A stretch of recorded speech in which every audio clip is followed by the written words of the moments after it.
Holy crap. Can I just start off by saying, wow, talk about Spider-Man reflexes, and in the words of Yamanoi in this chapter, that dexterity.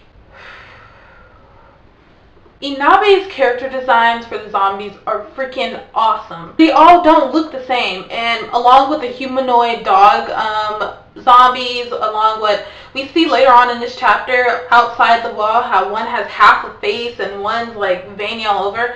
I just want to say I love the character designs. In the beginning of this chapter, the guy freaking is just like shocked that his heart is sticking out of him. And you see Riku is like holding his heart. The guy slumps over, and then we just see this awesome, just this freaking awesome full shot of Riku pulling his arm out, and his arm is all bent, and we just see the sound effects are just really gross, like squelch and squishy noises and all that stuff. And it's just, I just like how Inabe drew his movements in this chapter. So at first, everyone is just shocked at just what happened. And the first person to snap out of it is this guy who comes at Riku. And instead of Riku just jumping in the air like all normal, his whole body goes horizontal and he just freaking like spins and like freaking kicks the crap out of this guy's head and basically causes his head to explode out some way because of his strength and fall backwards. Jumping around, bitch slapping people's heads off and kicking people's chins into their skulls. Nobody had time to react. And poor Shinpei is just like overflowing with denial at this point. He's watching his son kill all these people, and he has a flashback as to what happened to him. And I feel like Riku symbolizes like his insanity. Like, we see Riku as a baby, he grows older, he's taking care of him, and once he gets bit is the process of which Shinpei begins to go insane. It looks like in the first panel it starts off he had a fever, the next panel he's dead, and then we just see Shinpei is just picking the maggots off of poor Riku's face. He just freaking goes over the edge. He thinks Riku is okay, he's full of energy, he's all better, and his friend is trying to tell him, he's not better. You have to understand, like, he's gone. Well, before they know it, as they're talking, Riku is making his way and running over to them. And Yoshika ends up intercepting him and attacking him. Now, this is where I'm confused. Now, whenever Riku lunges at Yoshika for the first time and he slashes, I wasn't sure, did Yoshika end up dropping to the ground and he ended up dodging the hit so the other guy behind him got it, or did Riku or the kid intentionally aim at the guy behind him? Because how it was drawn, it kind of looked like he fell backwards, sort of, or he just kind of dropped to the ground, and I kind of thought, like, how do you just drop to the ground like that? I don't know. But as you go on, we see that Riku is now standing over Yoshika and he's about to attack. So I guess in a way Yoshika was able to dodge it. Because if Riku did intentionally miss Yoshika the first time, then him about to attack Yoshika then doesn't support that. So Yoshika must have definitely dodged. Mayada ends up ramming Riku so Riku doesn't attack Yoshika. And then now he's become the new target for Riku. Riku grabs him and he's about to attack. Mayada tries to stab him in the neck with a fork. Obviously that doesn't work. Yoshika comes and freaking hits Riku with a table. And you know, Riku's just like, bitch, that won't work. This is where I kind of had some questions. We see like Riku is holding Mayada. And at this point, I'm thinking, okay, he is taking way too long to kill Mayada. Like all the other guys, he just freaking slapped their heads in a 360-degree angle, freaking jumped, did a kick flip off the wall and smashed his foot in their head and pulled his foot out and had skin and guts hanging off his shoe.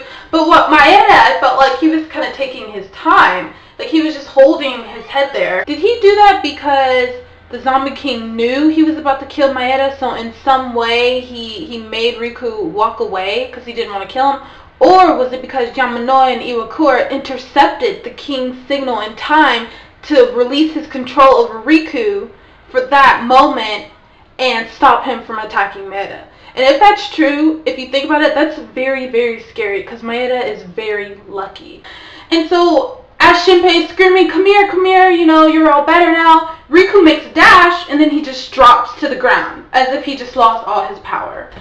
And as he's struggling to get back up, there's a difference in how he moves.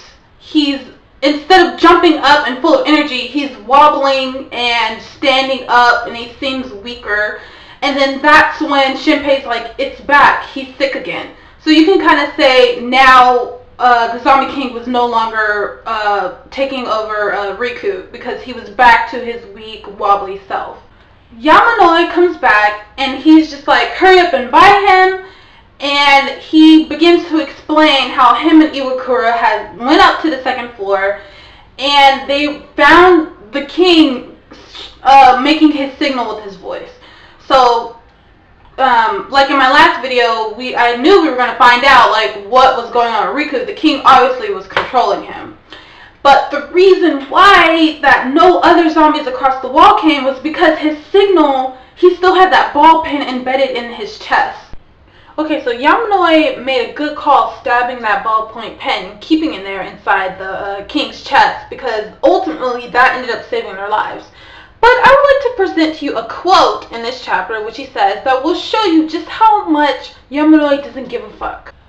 He says, it's unfortunate, but even with my life at stake, I had no other choice. Now, what can the reader get from this one little statement that he said? One, he said, my life. I believe he doesn't really care about the others. He just cares about himself. So the only reason why he bothered to go up there and save them is because he was in danger himself. And if you think about it, last chapter, he was willing to kill Iwakura just to get the king so he could study him. And he said it's unfortunate because he had to bind up his mouth because he wants to study him more. What does that say about Yamanoi? That says that his loyalties with the group is not quite there yet and he's only thinking about himself. The group are the only survivors in this situation. They bind up Riku and they're trying to decide what to do with the bodies. Well, they make the smart decision to burn the bodies and hold a public funeral. And this again just shows how smart Maeda is. They decide to hold this public funeral to show that everybody else, like, hey, if you mess with us, this is what will happen to you. Now, because the only people who saw Riku attack everybody else, are the only survivors. Everybody else that saw Riku attack is dead. So everybody else in the prison is not going to know what happened to those other people. They're probably going to think that Yamanoi, Yoshika, Maeda, and Iwakura are the ones that killed them. So they're enticing fear into the rest of the prison. And everybody's probably going to think, oh my god, like, those guys are monsters, we better not mess with them. So I think that solves the problem of future conflict with other prisoners towards them in the future. That is to find out is how Kiyoharu react to this. He's probably, I don't know, like, I don't even know, like, what he'll say, what he's gonna do. For the most part, I doubt he'll care that those guys died. I don't know if those were his underlings or what, but I really think that he's probably gonna think that the group is so strong they might want to go against him in some way or some manner, and he's probably gonna have to come up with some way to break them apart, or he's probably gonna get them back, or he might get them to help him some more. Who knows? Now, Yamanoi also thinks about how come the prisoners didn't change when Riku attacked them. And I thought that was kind of obvious because in the flashback with what happened to Riku, we saw that he was bitten. So he was bitten, he went through a whole fever stage, he died, and he came back. Well, with the prisoners, Riku didn't bite anybody. He just fucking bitch slapped their heads off and kicked their eyeballs out and fucking just destroyed them. He didn't even bite them. So I think that solves why the prisoners didn't change. I think you have to be bitten by a zombie to actually change into one. I foresee that Shinpei could possibly present a problem. Him in denial about Riku is obviously keeping the group in danger. Like, what if Riku gets out again, he gets loose and starts attacking people, and Shinpei is there trying to defend him. I just think Shinpei sooner or later is going to go over the edge, and he's just going to go crazy, and he's somehow going to cause a conflict for the group. I don't know. I really hope he's able to let go soon. I think Riku's probably going to have to be annihilated some way, killed or destroyed for him to finally let go, although that may cause him to spiral more down into the crazy pit, but I don't know. Next chapter predictions, I don't know. I feel like, what if Kiyoharu, maybe Kiyoharu will react. We'll see what will happen with that. We'll see that the other prisoners won't mess with the group anymore because they see what they supposedly did to the ones in the cafeteria. But yeah, that's pretty much all I have on this chapter. Thank you for watching. Like, subscribe, and I will see you guys later.